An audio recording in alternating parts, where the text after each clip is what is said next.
ಸಮುದ್ರದ ಮಧ್ಯದಲ್ಲಿ ಈ ದೈತ್ಯವಾದ ಆನೆ ಎಲ್ಲಿಂದ ಬಂತು? ಕೊನೆಗೆ ಆ ಆನೆ ಜೀವಂತವಾಗಿ ಹೊರಗಡೆ ಬಂತಾ ಇಲ್ವಾ? ಸಮುದ್ರದ ಆಳದಲ್ಲಿ ಅನ್ವೇಷಣೆ ಮಾಡ್ತಿದ್ದ ವಿಜ್ಞಾನಿಗಳಿಗೆ ಕಂಡು ಬಂದ ಈ ವಿಚಿತ್ರವಾದ ಜೀವಿ ಏನಾಗಿರಬಹುದು? ಅಷ್ಟೇ ಅಲ್ಲ, ಈ ರೀತಿಯ ಎಷ್ಟೋ ರಹಸ್ಯವಾದ ಘಟನೆಗಳು ಈ ಸಮುದ್ರದಲ್ಲಿ ಕಂಡು ಬಂದಿವೆ. ಅಂತಹ ವಿಚಿತ್ರವಾದ ಘಟನೆಗಳ ಬಗ್ಗೆ ಈ ವಿಡಿಯೋದಲ್ಲಿ ನಿಮ್ಗೆ ತಿಳಿಸ್ಕೊಡ್ತೀನಿ. ಸೊ ಮಿಸ್ ಮಾಡದೆ ಈ ವಿಡಿಯೋವನ್ನ ಕೊನೆವರೆಗೂ ನೋಡಿ ಸಪೋರ್ಟ್ ಮಾಡಿ. ಸಪೋರ್ಟ್ ಅಂದ್ರೆ ಜಸ್ಟ್ ಈ ವಿಡಿಯೋಗೆ ಒಂದು ಲೈಕ್ ಮಾಡಿದ್ರೆ ಸಾಕು. ಇಂತಹ ವಿಡಿಯೋಸ್ ಮಾಡೋದಕ್ಕೆ ನಮ್ಗೆ ತುಂಬಾನೇ ಮೋಟಿವೇಶನ್ ಸಿಗುತ್ತೆ. Elephant found in ocean. July 2017ರಲ್ಲಿ ಶ್ರೀಲಂಕಾದ ನೌಕಾಪಡೆಯ ತಂಡಕ್ಕೆ ಸಮುದ್ರದಲ್ಲಿ ಒಂದು ಬೆಚ್ಚಿ ಬೀಳಿಸುವ ದೃಶ್ಯ ಕಂಡು ಬರುತ್ತೆ. ಒಂದು ದೈತ್ಯವಾದ ಆನೆ ಸಮುದ್ರದ ಮಧ್ಯದಲ್ಲಿ ಈಜಾಡುವುದನ್ನ ನೋಡಿ ಅವರೆಲ್ಲ ಬೆಚ್ಚಿ ಬೀಳ್ತಾರೆ. ಶ್ರೀಲಂಕಾದ ನೆಲದಿಂದ ಸುಮಾರು 9 ಮೈಲಿ ದೂರದಲ್ಲಿ, ಅಂದ್ರೆ ಹೆಚ್ಚು ಕಡಿಮೆ 14 ಕಿಲೋಮೀಟರ್ ಅಷ್ಟು ದೂರದ ಸಮುದ್ರದಲ್ಲಿ ಕಂಡು ಬರುತ್ತೆ. ಇದನ್ನ ಗಮನಿಸಿದ ನೌಕಾಪಡೆ ತಕ್ಷಣ ಆನೆಯನ್ನ ಕಾಪಾಡುವುದಕ್ಕೆ ಪ್ರಯತ್ನಿಸುತ್ತೆ. ಶಿಪ್ ನಲ್ಲಿದ್ದ ಸೀ ಡೈವರ್ಸ್ ಆನೆಗೆ ದೊಡ್ಡ ದೊಡ್ಡ ರೋಪ್ ಗಳನ್ನ ಕಟ್ಟಿ ಶ್ರೀಲಂಕಾದ ಕಡೆ ಎಳೆದುಕೊಂಡು ಹೋಗುವುದಕ್ಕೆ ಪ್ಲಾನ್ ಮಾಡ್ತಾರೆ. ಕೇಳೋದಕ್ಕೆ ಈ ಪ್ಲಾನ್ ತುಂಬಾನೇ ಸಿಂಪಲ್ ಆಗಿರ್ಬೋದು, ಆದ್ರೆ ಇದನ್ನ ಅನುಸರಿಸುವುದು ಅಷ್ಟೊಂದು ಸುಲಭ ಅಲ್ಲ. ಈ ರೆಸ್ಕ್ಯೂ ಮಾಡುವುದಕ್ಕೆ ಶ್ರೀಲಂಕಾದ ವೈಲ್ಡ್ ಲೈಫ್ ಡಿಪಾರ್ಟ್ಮೆಂಟ್ ನ ಸಹಾಯ ಕೂಡ ಬೇಕಾಗುತ್ತೆ. ಬರೋಬ್ಬರಿ 12 ಗಂಟೆಗಳ ಕಾಲ ಕಷ್ಟಪಟ್ಟು ಕೊನೆಗೆ ಆನೆಯನ್ನ ನೆಲಕ್ಕೆ ಕರೆದುಕೊಂಡು ಬರ್ತಾರೆ. ನಂತರ ಆನೆಯ ಹೆಲ್ತ್ ಅನ್ನ ಚೆಕ್ ಮಾಡ್ತಾರೆ. ಅದು ಹೆಲ್ದಿಯಾಗೇ ಇತ್ತು. ಒಂದು ವೇಳೆ ನೌಕಾಪಡೆಯ ಕಣ್ಣಿಗೆ ಈ ಆನೆ ಕಾಣಿಸ್ಕೊಂಡಿರ್ಲಿಲ್ಲ ಅಂದಿದ್ರೆ ಅದರ ಪರಿಸ್ಥಿತಿ ಏನಾಗ್ಬೇಡ. ಈ ಆನೆಯನ್ನ ಕಾಪಾಡೋದಕ್ಕೆ 12 ಗಂಟೆಗಳ ಸಮಯ ಬೇಕಾಯ್ತು ಅಂದ್ರೆ ಇನ್ನು ಈ ಆನೆ ಸಮುದ್ರದಲ್ಲಿ ಎಷ್ಟು ಗಂಟೆಗಳ ಕಾಲ ಈಜಿರಬಹುದು ಅಲ್ವಾ? ಇಲ್ಲಿ ಎಲ್ಲರಿಗೂ ಬರುವ ಡೌಟ್ ಏನಂದ್ರೆ ಸಮುದ್ರದಲ್ಲಿ ಅಷ್ಟೊಂದು ದೂರದವರೆಗೂ ಈ ಆನೆ ಹೇಗೆ ಈಜಿಕೊಂಡು ಹೋಗಿರ್ಬೇಕು? ಇದಕ್ಕೆ ಉತ್ತರ ತಿಳ್ಕೋಬೇಕಂದ್ರೆ ನೀವು ಆನೆಗಳ ಬಗ್ಗೆ ಪೂರ್ತಿಯಾಗಿ ತಿಳ್ಕೋಬೇಕು. ಆನೆಗಳು ನೆಲದ ಮೇಲೆ ಜೀವಿಸುತ್ತಿರುವ ಬುದ್ಧಿವಂತ ಜೀವಿಗಳು.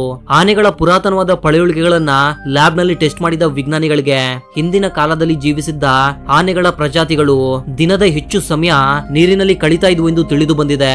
ಅಂದ್ರೆ ಇವು ಸೆಮಿ ಅಕ್ವಾಟಿಕ್ ಲೈಫ್ ಸ್ಟೈಲ್ ನಲ್ಲಿ ಜೀವಿಸ್ತಾ ಇದ್ವು. ನಿಮ್ಗೆ ಉದಾಹರಣೆ ಕೊಡ್ಬೇಕಂದ್ರೆ ಮೊಸಳೆಗಳು ಈಗ ಹೇಗೆ ಜೀವನ ಮಾಡ್ತಿವೆಯೋ ಸೇಮ್ ಅದೇ ರೀತಿಯಲ್ಲಿ ಕೆಲವು ಪುರಾತನವಾದ ಆನೆ ಪ್ರಜಾತಿಗಳು ಜೀವನ ಮಾಡ್ತಾ ಇದ್ವು. ಕೇವಲ ಆಹಾರಕ್ಕಾಗಿ ಮತ್ತು ದೇಹಕ್ಕೆ ರೆಸ್ಟ್ ಕೊಡೋದಕ್ಕೆ ಮಾತ್ರವೇ ಅವು ನೆಲದ ಮೇಲೆ ಬರ್ತಾ ಇದ್ವು. ಇದರಿಂದ ಒಂದು ವಿಷಯ ಕ್ಲಿಯರ್ ಆಗಿ ಅರ್ಥವಾಗುತ್ತೆ. ಆನೆಗಳು ಪ್ರಾಕೃತಿಕವಾಗಿ ಅದ್ಭುತವಾದ ಈಜುಗಾರರು. ಕೆಲವು ಗಂಟೆಗಳವರೆಗೂ ಕೂಡ ನೀರಿನಲ್ಲಿ ನಾನ್ ಸ್ಟಾಪ್ ಆಗಿ ಈಜಬಲ್ಲವು. ಇವು ತಮ್ಮ ಸೊಂಡಲನ್ನ ನೀರಿನಿಂದ ಮೇಲಕ್ಕೆ ಇಟ್ಕೊಂಡು ಅದರ ಮೂಲಕ ನೀರಿನಲ್ಲಿ ಉಸಿರಾಡ್ತವೆ. ಇಷ್ಟೊಂದು ಭಾರಿ ಗಾತ್ರದ ದೇಹವನ್ನು ಇಟ್ಕೊಂಡು ನೀರಿನಲ್ಲಿ ಗಂಟೆಗಟ್ಟಲೆ ಈಜಬಲ್ಲವು ಅಂದ್ರೆ ಆನೆಗಳು ಎಷ್ಟೊಂದು ಅದ್ಭುತವಾದ ಈಜುಗಾರರು ಅಂತ ನಾವು ಅರ್ಥ ಮಾಡ್ಕೊಳ್ಬಹುದು. ಆನೆಗಳು ಈಜನ್ನ ಕಲಿಯುವುದಕ್ಕೆ ಮತ್ತೊಂದು ಕಾರಣ ಕೂಡ ಇದೆ. ಆನೆಗಳು ಮನುಷ್ಯರ ತರ ಒಂದು ಪ್ರದೇಶದಿಂದ ಮತ್ತೊಂದು ಪ್ರದೇಶಕ್ಕೆ ವಲಸೆ ಹೋಗುವುದನ್ನು ಇಷ್ಟಪಡ್ತವೆ. ಇದಕ್ಕೆ ಉದಾಹರಣೆ ಅನ್ನೋ ತರ ನಮ್ಮ ಏಷ್ಯಾದ ಆನೆಗಳು ಅಂಡಮಾನ್ ದ್ವೀಪಗಳ ಮಧ್ಯದಲ್ಲಿ, ಅಂದ್ರೆ ಒಂದು ದ್ವೀಪದಿಂದ ಮತ್ತೊಂದು ದ್ವೀಪಕ್ಕೆ ಈಜುಕೊಂಡು ವಲಸೆ ಹೋಗ್ತಾ ಇರ್ತವೆ. ಅಷ್ಟೇ ಅಲ್ಲ, ಹಿಂದೂ ಮೈಥಾಲಜಿ ಪ್ರಕಾರ ಆನೆಯನ್ನ ಇಂದ್ರದೇವನ ವಾಹನ ಮತ್ತು ಭೂಮಿಗೆ ಮಳೆಯನ್ನ ತರುವ ಐರಾವತ ಎಂದು ಕರೀತಾರೆ. Unknown creature. ನೀವೆಲ್ಲರೂ ಜಲಕನ್ಯೆಯರ ಬಗ್ಗೆ ಕೇಳಿರ್ತೀರಾ, ಸಿನಿಮಾಗಳಲ್ಲಿ ಕೂಡ ನೋಡಿರ್ತೀರಾ. ಆದ್ರೆ ನಿಜವಾಗ್ಲೂ ನಿಮ್ಮ ಕಣ್ಣಾರೆ ಜಲಕನ್ಯೆಯರನ್ನು ನೋಡಿದ್ದೀರಾ? ಒಂದು ವೇಳೆ ನಿಮ್ಮ ಎದುರುಗಡೆ ಬಂದು ನಿಂತ್ರೆ ಆಗ ನೀವು ಏನ್ ಮಾಡ್ತೀರಾ ಅಂತ ಕಾಮೆಂಟ್ ಮಾಡಿ ತಿಳಿಸಿ. ಗ್ರೀನ್ಲ್ಯಾಂಡ್ ಬಳಿ ಇರುವ ಸಮುದ್ರದ ಒಳಗಡೆ ಒಂದು ಮಿನಿ ಸಬ್ಮರೀನ್ ಅಲ್ಲಿ ಇಬ್ಬರು ವಿಜ್ಞಾನಿಗಳು ರಿಸರ್ಚ್ ಮಾಡೋದಕ್ಕೆ ಹೋಗಿದ್ರು. ರಿಸರ್ಚ್ ನ ಭಾಗವಾಗಿ ಅಲ್ಲಿ ಕಂಡು ಬರುವ ದೃಶ್ಯಗಳನ್ನ ತಮ್ಮ ಕ್ಯಾಮ್ರಾದಲ್ಲಿ ಸೆರೆ ಹಿಡಿತಾ ಇದ್ರು. ಅದೇ ಸಮಯಕ್ಕೆ ಒಂದು ವಿಚಿತ್ರವಾದ ಜೀವಿ ಅವರ ಸಬ್ಮರೀನ್ ನ ಗ್ಲಾಸ್ ಮೇಲೆ ಈ ರೀತಿ ಕೈಯನ್ನ ಇಟ್ಟು ಹೋಗುತ್ತೆ. ಈ ದೃಶ್ಯವನ್ನ ನೀವು ಸರಿಯಾಗಿ ಗಮನಿಸಿದ್ರೆ ಇದೊಂದು ಮನುಷ್ಯನ ಅಂಗೈ ತರಾನೇ ಕಾಣ್ತಾ ಇದೆ. ಆದ್ರೆ ಇದರ ಬೆರಳುಗಳ ಮಧ್ಯೆ ಹೆಚ್ಚು ಗ್ಯಾಪ್ ಇಲ್ಲ. ಕೇವಲ ಇದೊಂದು ಅಂಗೈಯನ್ನ ನೋಡಿ ಅವರು ಹೆದರ್ಕೊಳ್ಳೋದಿಲ್ಲ. ಬದಲಿಗೆ ಅವರ ಕ್ಯಾಮ್ರಾದಲ್ಲಿ ಆ ಜೀವಿಯ ಆಕಾರ ಕೂಡ ಕಂಡು ಬರುತ್ತೆ. ಒಂದು ವಿಚಿತ್ರವಾದ ಮತ್ತು ಭಯಂಕರವಾದ ರೂಪ ಅದು. ಆ ಜೀವಿ ಕೇವಲ ಕೆಲವು ಸೆಕೆಂಡ್ಗಳು ಮಾತ್ರವೇ ಕಾಣಿಸ್ಕೊಳ್ಳುತ್ತೆ. ನಂತರ ತಕ್ಷಣ ಅಲ್ಲಿಂದ ಹೊರಟು ಹೋಗುತ್ತೆ. ಆ ಸಬ್ಮರೀನ್ ನಲ್ಲಿದ್ದ ವಿಜ್ಞಾನಿಗಳು ಹೇಳುವ ಪ್ರಕಾರ ಅವರು 3000 ಅಡಿಗಳ ಆಳದಲ್ಲಿ ರಿಸರ್ಚ್ ಮಾಡ್ತಾ ಇದ್ರು. ಆ ಜೀವಿ ಒಂದು ಜಲಕನೆ ಆಗಿರೋದಕ್ಕೆ ಹೆಚ್ಚು ಅವಕಾಶ ಇದೆ ಎಂದು ಹೇಳ್ತಾರೆ. ತುಂಬಾ ಜನ ಈ ವಿಡಿಯೋವನ್ನ ನಿಜ ಅಂತ ಕೂಡ ನಂಬಿದ್ರು. ಆದ್ರೆ ಕೊನೆಗೆ ಇದರ ನಿಜ ಸ್ವರೂಪ ಎಲ್ಲರ ಮುಂದೆ ಬರುತ್ತೆ. ಅದೇನಂದ್ರೆ ಇವರು ಯಾವ ವಿಜ್ಞಾನಿಗಳು ಅಲ್ಲ, ಬದಲಿಗೆ ಇವರೆಲ್ಲ ಫಿಲ್ಮ್ ಮೇಕರ್ಸ್. ಇವರು ತೆಗೆದಿರುವ ಒಂದು ಡಾಕ್ಯುಮೆಂಟರಿಯನ್ನ ಪ್ರಮೋಟ್ ಮಾಡೋದಕ್ಕಂತಾನೆ ಈ ಫೇಕ್ ವಿಡಿಯೋವನ್ನ ಕ್ರಿಯೇಟ್ ಮಾಡಿ ಸೋಷಿಯಲ್ ಮೀಡಿಯಾ ಮತ್ತು ಟಿವಿ ಪ್ರೋಗ್ರಾಮ್ ಗಳಲ್ಲಿ ಪ್ರಮೋಟ್ ಮಾಡ್ತಾರೆ. ನಿಮ್ಗೆ ನೆನಪಿರಬಹುದು, 2013ರಲ್ಲಿ ಬಿಡುಗಡೆಯಾದ 6-5 ಅನ್ನುವ ಒಂದು ಕನ್ನಡ ಸಿನಿಮಾ ತಂಡ ಅವರ ಸಿನಿಮಾವನ್ನ ನಮ್ಗೆ ನಿಜವಾಗ್ಲೂ ಕ್ಯಾಮ್ರಾದಲ್ಲಿ ಸರಿಯಾಗಿರುವ ಕೆಲವು ಭಯಂಕರವಾದ ದೃಶ್ಯಗಳು ಸಿಕ್ಕಿವೆ. ಈ ಸಿನಿಮಾದಲ್ಲಿ ಇರೋರು ಯಾರು ನಟರಲ್ಲ, ಅವರು ನಿಜವಾಗ್ಲೂ ಸತ್ತು ಹೋಗಿದ್ದಾರೆ. ಅವರು ರೆಕಾರ್ಡ್ ಮಾಡಿರುವ ರಿಯಲ್ ವಿಡಿಯೋವನ್ನ ನಾವು ನಿಮ್ಗೆ ಸಿನಿಮಾ ರೂಪದಲ್ಲಿ ತೋರಿಸ್ತಾ ಇದ್ದೀವಿ ಎಂದು ಹೇಳ್ತಾರೆ. ಈ ರೀತಿ ಹೇಳಿ ಅವರ ಸಿನಿಮಾವನ್ನ ಪ್ರಮೋಟ್ ಮಾಡಿದ್ರು. ನಿಮ್ಮಲ್ಲಿ ಎಷ್ಟು ಜನ ಆ ಸಿನಿಮಾವನ್ನ ನೋಡಿದ್ದೀರಾ ಅಂತ ಕಾಮೆಂಟ್ ಮಾಡಿ ತಿಳಿಸಿ. Apollo rocket engine. ಚಂದ್ರನ ಮೇಲೆ ಮೊಟ್ಟ ಮೊದಲ ಹೆಜ್ಜೆ ಇಟ್ಟಿರುವ ನೀಲ್ ಆರ್ಮ್ಸ್ಟ್ರಾಂಗ್ ನಿಮ್ಗೆ ನೆನ್ಪಿದಾರಾ? ನೆನ್ಪಿದ್ದೇ ಇರ್ತಾರೆ ಬಿಡಿ. ಆದ್ರೆ ಅವರನ್ನ ಅಂತರಿಕ್ಷಕ್ಕೆ ಕರೆದುಕೊಂಡು ಹೋಗಿದ್ದ ಈ ರಾಕೆಟ್ ಇಂಜಿನ್ ನೆನ್ಪಿದ್ಯಾ? ಖಂಡಿತ ನಿಮ್ಗೆ ನೆನ್ಪಿರೋದಿಲ್ಲ, ಅದ್ರ ಬಗ್ಗೆ ಯೋಚನೆ ಕೂಡ ಮಾಡಿರೋದಿಲ್ಲ ಬಿಡಿ ನೀವು. ಆದ್ರೆ ಅಮೆಜಾನ್ ಕಂಪನಿಯ ಫೌಂಡರ್ ಆಗಿರುವ ಜೆಫ್ ಬೆಜೋಸ್ ಮಾತ್ರ ಮರ್ತಿರ್ಲಿಲ್ಲ. ನಿಮ್ಗೆಲ್ಲ ಗೊತ್ತಿರೋ ಹಾಗೆ ಈಗ ಜಗತ್ತಿನಲ್ಲಿರುವ ಅತ್ಯಂತ ಶ್ರೀಮಂತ ವ್ಯಕ್ತಿಗಳಲ್ಲಿ ಇವರು ಕೂಡ ಒಬ್ರು. ನೀಲ್ ಆರ್ಮ್ಸ್ಟ್ರಾಂಗ್ ಅವರ ತಂಡವನ್ನ ಅಂತರಿಕ್ಷಕ್ಕೆ ಸೇರಿಸಿ ಈ ರಾಕೆಟ್ ಇಂಜಿನ್ ಸಮುದ್ರದಲ್ಲಿ ಬಂದು ಬೀಳುತ್ತೆ. 44 ವರ್ಷಗಳ ನಂತರ ಅಂದ್ರೆ 2013ರಲ್ಲಿ ಜೆಫ್ ಬೆಜೋಸ್ ಅವರ ತಂಡ ಸಮುದ್ರದಲ್ಲಿ ಇಂಜಿನ್ ಅನ್ನ ಕಂಡು ಹಿಡಿತಾರೆ. ಜಗತ್ತಿನಲ್ಲಿರುವ ಅತ್ಯಂತ ಶ್ರೀಮಂತ ವ್ಯಕ್ತಿಗಳಲ್ಲಿ ಒಬ್ರು ಅಂದ್ರೆ ಹಣಕ್ಕೆ ಏನು ಕೊರತೆ ಇರೋದಿಲ್ಲ ಅಲ್ವಾ? ಅದೇ ಹಣವನ್ನ ಬಳಸ್ಕೊಂಡು ಒಂದು ರಿಸರ್ಚ್ ಟೀಮ್ ಅನ್ನ ತಯಾರಿ ಮಾಡ್ತಾರೆ. ಅವರು ಸಮುದ್ರದ ಆಳಕ್ಕೆ ಹೋಗಿ ಆ ಇಂಜಿನ್ ಅನ್ನ ಹುಡುಕಿ ತರಬೇಕು. ಅದೇ ಅವರ ಕೆಲಸ. ಈ ಕೆಲಸ ಅಷ್ಟೊಂದು ಸುಲಭ ಏನು ಇರ್ಲಿಲ್ಲ. ಯಾಕಂದ್ರೆ ಸಮುದ್ರದ ಆಳದಲ್ಲಿ ತುಂಬಾನೇ ಹೆಚ್ಚು ಪ್ರೆಷರ್ ಇರುತ್ತೆ. ಅದನ್ನ ಮನುಷ್ಯನ ದೇಹ ತಡೆದುಕೊಳ್ಳೋಕೆ ಸಾಧ್ಯನೇ ಇಲ್ಲ. ಅದಕ್ಕೆ ಶಕ್ತಿಶಾಲಿ ಸಬ್ಮರೀನ್ ಗಳನ್ನ ಬಳಸ್ಕೊಂಡು ಆ ಸಮುದ್ರದಲ್ಲಿ ಕಣ್ಮರೆಯಾಗಿರುವ ರಾಕೆಟ್ ಇಂಜಿನ್ ನ ಭಾಗವನ್ನು ಹುಡುಕಿ ತರ್ತಾರೆ.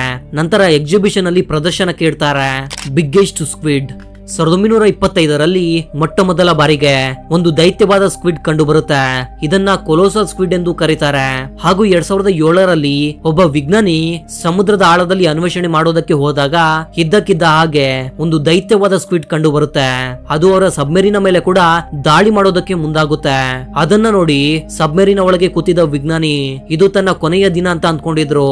ಆ ಸ್ಕ್ವಿಡ್ 45 ಅಡಿಯಷ್ಟು ದೊಡ್ಡದಾಗಿತ್ತು ಹಾಗೂ 500 ಕೆಜಿ ತೂಕವನ್ನ ಕೂಡ ಹೊಂದಿರಬಹುದು ಎಂದು ಹೇಳ್ತಾರೆ. ಆದ್ರೆ ಏನಾಯ್ತೋ ಗೊತ್ತಿಲ್ಲ, ಆ ಸ್ಕ್ವಿಡ್ ಯಾವುದೋ ಒಂದು ಲಿಕ್ವಿಡ್ ಅನ್ನ ಬಿಡುಗಡೆ ಮಾಡಿ ಅಲ್ಲಿಂದ ಹೊರಟು ಹೋಗುತ್ತೆ. ಸ್ಕ್ವಿಡ್ ನಲ್ಲಿ ಕೇವಲ ಇದೊಂದೇ ದೈತ್ಯವಾದ ಪ್ರಜಾತಿ ಅಲ್ಲ, ಅತಿ ಉದ್ದವಾದ ಟೆಂಟಿಕಲ್ಸ್ ಅನ್ನು ಹೊಂದಿರುವ ಸ್ಕ್ವಿಡ್ ಗಳು ಕೂಡ ಕಂಡು ಬರ್ತವೆ. ಅವುಗಳನ್ನ ನೋಡಿದ್ಮೇಲೆ ವಿಜ್ಞಾನಿಗಳು ಕೂಡ ಶಾಕ್ ಆಗ್ತಾರೆ. ಯಾಕಂದ್ರೆ ನವೆಂಬರ್ 11, 2007ರಲ್ಲಿ ಗಲ್ಫ್ ಆಫ್ ಮೆಕ್ಸಿಕೋದ ಬಳಿ ಒಂದು ಉದ್ದವಾದ ಸ್ಕ್ವಿಡ್ ಕಂಡು ಬರುತ್ತೆ. ಅದರ ಟೆಂಟಿಕಲ್ಸ್ ಸುಮಾರು 23 ಅಡಿಯಷ್ಟು ಉದ್ದವಾಗಿದ್ವು. ಅಂದ್ರೆ ಟೈನೋಸಾರಸ್ ಗಿಂತ ಹೆಚ್ಚು ಉದ್ದವಾಗಿತ್ತು. ಕೋರಲ್ ರೀಫ್ ಸಮುದ್ರದಲ್ಲಿ ಕಂಡು ಬರುವ ಒಂದು ವಿಚಿತ್ರವಾದ ಜೀವಿ. ಇದು ಸಮುದ್ರದ ತುಂಬಾ ಜೀವಿಗಳು ಈ ಕೋರಲ್ ರೀಫ್ ಮೇಲೆನೆ ಅವಲಂಬಿತವಾಗಿವೆ. ಇವು ಇಲ್ಲ ಅಂದ್ರೆ ಆ ಜೀವಿಗಳು ಸಂಪೂರ್ಣವಾಗಿ ನಾಶವಾಗಿ ಹೋಗ್ತವೆ. ಆದ್ರೆ ವಿಜ್ಞಾನಿಗಳನ್ನ ಆಶ್ಚರ್ಯಪಡಿಸಿದ ಸಂಗತಿ ಏನಂದ್ರೆ ಸಮುದ್ರದಲ್ಲಿ ಅನ್ವೇಷಣೆ ಮಾಡ್ತಿದ್ದ ವಿಜ್ಞಾನಿಗಳಿಗೆ ಕೆಲವು ಕೋರಲ್ ರೀಫ್ ಸಿಗುತ್ತವೆ. ಆದ್ರೆ ಅವು ಸತ್ತು ಹೋಗಿದ್ವು. ತಕ್ಷಣ ವಿಜ್ಞಾನಿಗಳು ಅವುಗಳ ಮೇಲೆ ಲ್ಯಾಬ್ ನಲ್ಲಿ ಟೆಸ್ಟ್ ಮಾಡ್ತಾರೆ. ಅಷ್ಟಕ್ಕೂ ಇಷ್ಟೊಂದು ಕೋರಲ್ ರೀಫ್ ಸತ್ತು ಹೋಗೋದಕ್ಕೆ ಕಾರಣವೇನು ಅಂತ ವಿಜ್ಞಾನಿಗಳು ಯೋಚಿಸ್ತಾರೆ. ಒಂದು ವೇಳೆ ಅದ್ರ ಬಗ್ಗೆ ತಿಳಿಲಿಲ್ಲ ಅಂದ್ರೆ ಇವು ನಿಧಾನವಾಗಿ ಸ್ಪ್ರೆಡ್ ಆಗುತ್ತಾ ಶಾಲೋ ವಾಟರ್ ವರೆಗೂ ಬಂದ್ರೆ ಅವು ಕೂಡ ಇನ್ಫೆಕ್ಟ್ ಆಗಿ ಸತ್ತು ಹೋಗುವ ಅವಕಾಶವಿದೆ. ಈಗ ನಿಮ್ಮೆಲ್ಲರಿಗೂ ಒಂದು ಡೌಟ್ ಬಂದಿರುತ್ತೆ, ಕೋರಲ್ ರೀಫ್ ಸತ್ತು ಹೋಗೋದ್ರಿಂದ ನಮ್ಗೇನು ನಷ್ಟವಾಗುತ್ತೆ ಅಂತ. ಖಂಡಿತ ನಷ್ಟವಿದೆ. ಇವುಗಳ ಮೇಲೆ ಅವಲಂಬಿತವಾಗಿರುವ 25% ನಷ್ಟು ಮರೈನ್ ಜೀವಿಗಳು ಸಂಪೂರ್ಣವಾಗಿ ನಾಶವಾಗುವ ಸಾಧ್ಯತೆ ಇದೆ. ಇದರಿಂದ ಸಮುದ್ರದಲ್ಲಿ ಮೀನುಗಳು ಕೂಡ ಸಿಗೋದಿಲ್ಲ. ಜೊತೆಗೆ ಸಮುದ್ರದಿಂದ ಬಿಡುಗಡೆಯಾಗುವ ಆಮ್ಲಜನಕದಲ್ಲಿ ಕೂಡ ಇಳಿಕೆ ಕಂಡು ಬರುವ ಸಾಧ್ಯತೆ ಇದೆ.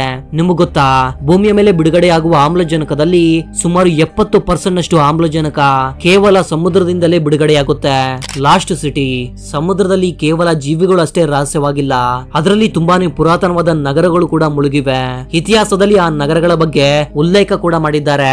ಈಜಿಪ್ಟ್ ನ ಅಲೆಕ್ಸಾಂಡ್ರಿಯಾ ನಗರದಿಂದ 32 ಕಿಲೋಮೀಟರ್ ದೂರದ ಸಮುದ್ರದಲ್ಲಿ ಅಂದ್ರೆ ಮೆಡಿಟೇರಿಯನ್ ಸಮುದ್ರದ ಆಳದಲ್ಲಿ ಒಂದು ನಗರ ಕಂಡು ಬಂದಿದೆ. ಫ್ರಾಂಕ್ ಗೋಡಿಯಾ ಅನ್ನುವ ವಿಜ್ಞಾನಿ ಪ್ರಕಾರ ಈ ನಗರ ಈಜಿಪ್ಟ್ ನ ಒಂದು ಮುಖ್ಯವಾದ ನಗರವಾಗಿತ್ತು.